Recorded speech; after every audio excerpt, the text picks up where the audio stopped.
Simulan na ang paghuhukom. Tawagin na po si Bishop Rex na magsulit sa harapan ng Diyos ngayon.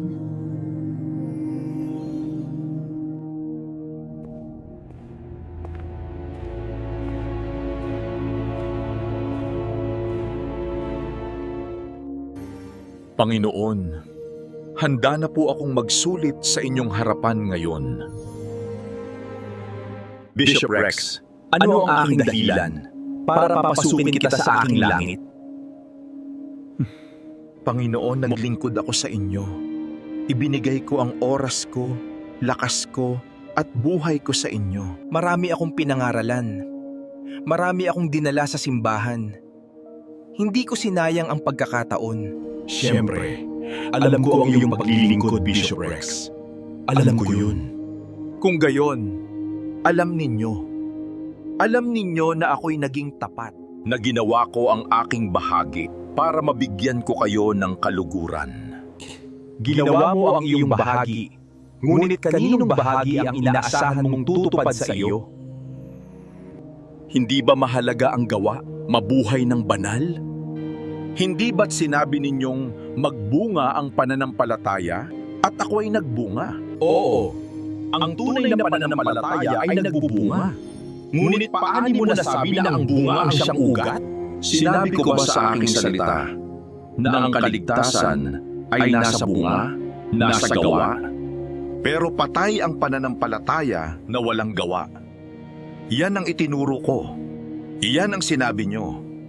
At kailan ko itinuro na ang gawa mo ang nagliligtas? Saan sa Biblia? Hindi ko po sinabing wala kang biyaya. Ngunit ang taong hindi gumagawa ay hindi karapat-dapat. At sino ang nagsabi sa iyo na ang kaligtasan ay para sa mga karapat-dapat? Kung wala po pala akong gagawin, ano po ang basehan? Ang pananampalataya at ang biyaya ay hindi binibili, hindi pinaghihirapan, at hindi sinusuklian. Kung ganoon, ano ang saysay ng lahat ng ginawa ko sa lupa? Ang iyong ginawa sa lupa ay bunga lang dapat ng iyong kaligtasan. Hindi ito bayad para ikaw ay maligtas. At ang nakakalungkot, dito ka nagkamali. Hindi ka lumapit sa akin bilang makasalanan na humihingi ng awa. Lumapit ka bilang manggagawang naniningil ng sweldo. Hindi mo ako nilapitan bilang anak.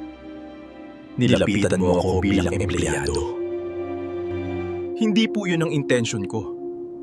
Ginawa ko lang ang itinuro ko. Ang maging tapat sa inyo. Ang magsumikap at huwag maging tamad sa gawain ninyo. Buong buhay ko po ginawa yun para sa inyo. Hindi ko naman sinasabi na masama at di maganda ang iyong pagsusumikap. Ang masama ay nang isipin mong ang pagsisikap mo ang dahilan kung bakit dapat kang maligtas. Panginoon, sa tono ng pananalita ninyo, mukhang di yata ako maliligtas. Kung hindi, ano po ako sa inyong harapan? Isang kang taong pagod. Isang pastol na nakalimutan mong ikaw rin ay isang tupa.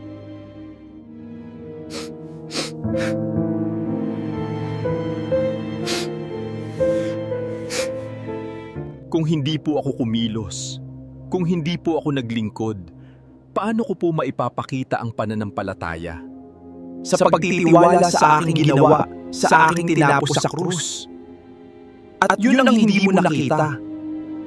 Hindi sa dami ng iyong preaching, hindi sa bilang ng iyong naakay, kundi sa kung kanino ka kumapit noong ikaw ay mahina. Panginoon, natakot po akong wala akong maipakitang gawa para sa iyo.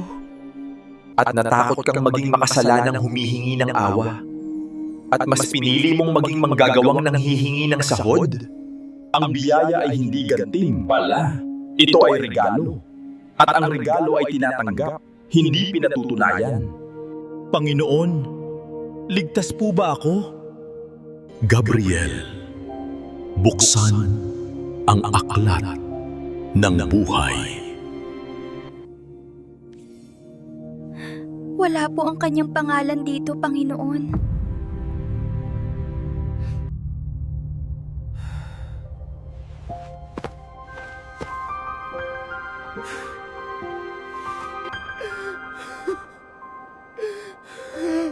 Bakit ba ganoon, Panginoon? Bakit ganyan ang basehan ng iyong kaligtasan? Taliwas ito sa pinag-aralan namin. Ito ay unfair. Tama ka. Ang kaligtasan ay unfair. Deserve ninyo talagang mapunta lahat sa impyerno. Ang pagkapako ko sa krus para bayaran ang lahat ng inyong kasalanan ay isa talagang unfair. Dahil imbis na kayo ang mapahamak, namatay ako para maligtas kayo. At yun ang unfair. Pero di mo tinanggap yun. Hindi yung ginawa ko ang tinanggap mo, kundi ang religion mo. Minahal kita. Binigyan kita ng pagkakataon na abutin ka sa pamamagitan ng mga taong pinadala ko sa iyo. Pero nagulag-gulagan ka sa mensahe ng biyaya na minsan pinangaral sa iyo. Ang regalo sana ng iyong kaligtasan. Panginoon!